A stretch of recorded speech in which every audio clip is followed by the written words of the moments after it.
We begin with the breaking news on Hawaii's wildfires. There is a staggering jump in the number of dead this morning. Officials confirm 36 people have been killed.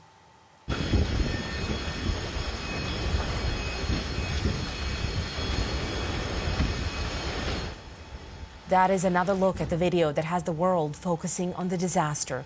Flames driven by hurricane-force winds raced through a historic town on the island of Maui. And this is a look at the aftermath. Officials say much of the town is lost. You can hear the pain and anguish in the voices of the people who live there.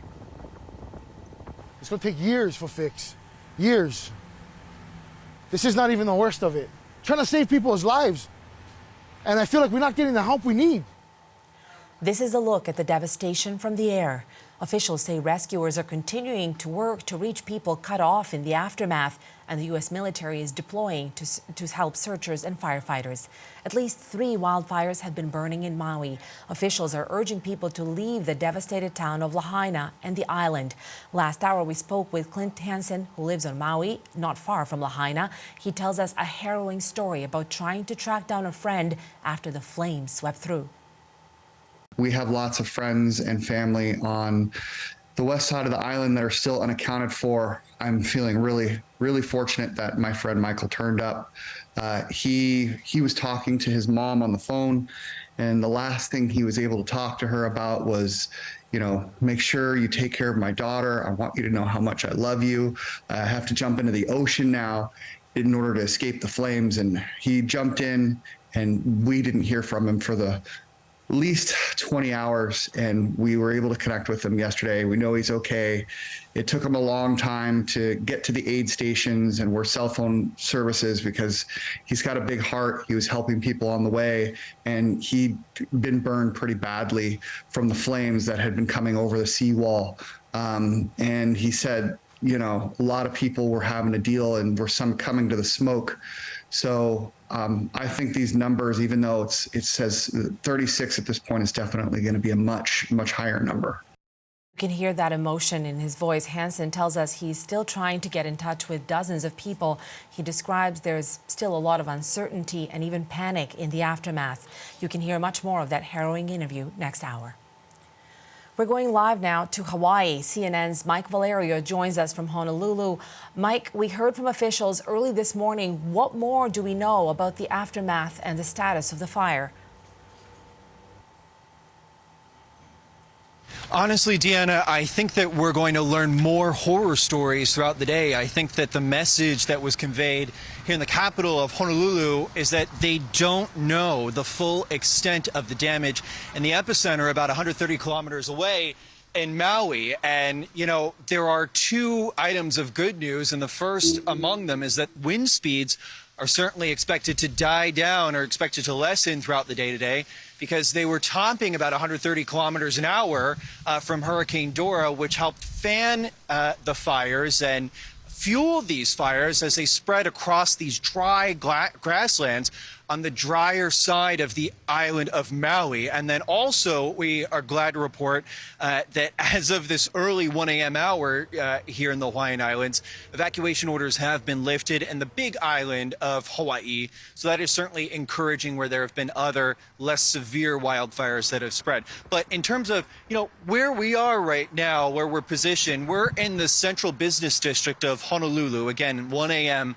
here local time. And what we've seen, it's a quiescent moment right now, but over the past couple minutes, there have been several buses that have come in from the airport with tourists and locals alike from Maui who have either lost everything or have no budgets to stay in the fantastic hotels here and have nothing, and they're taking refuge in this gigantic convention center with the Red Cross running the operations here. So, we've been in this spot, Deanna, for about an hour and a half, and we've asked, so how many people are we talking about? 1, 2, a couple families?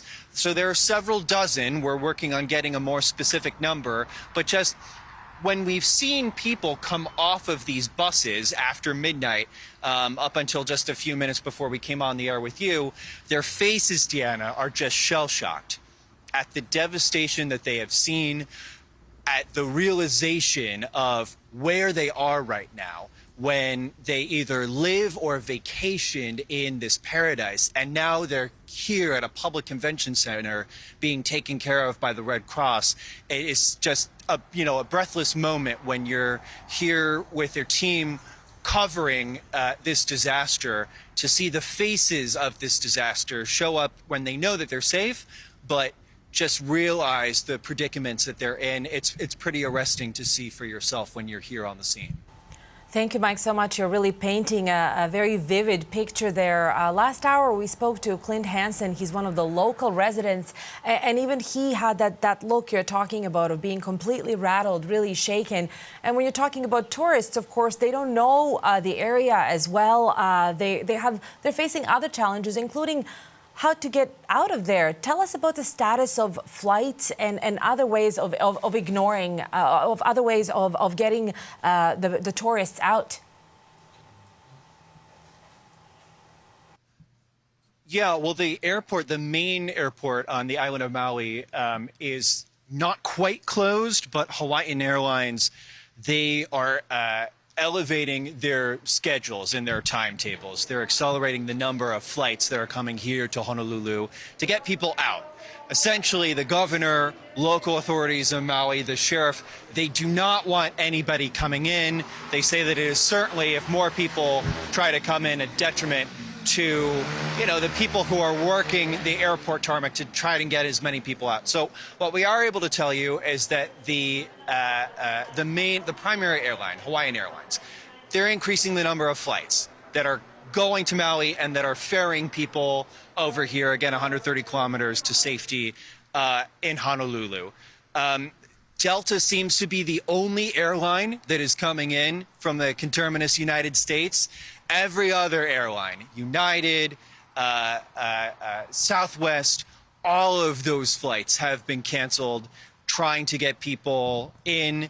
We've heard complaints from the mainland, people whose vacations have been ruined, perhaps aid workers who have been scrambling, trying to get from Los Angeles or San Francisco to help out as well.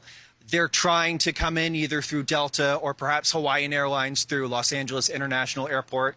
But the main story is that the airport in Maui, they're just trying to do the best that they can. It really is a frenetic situation over there.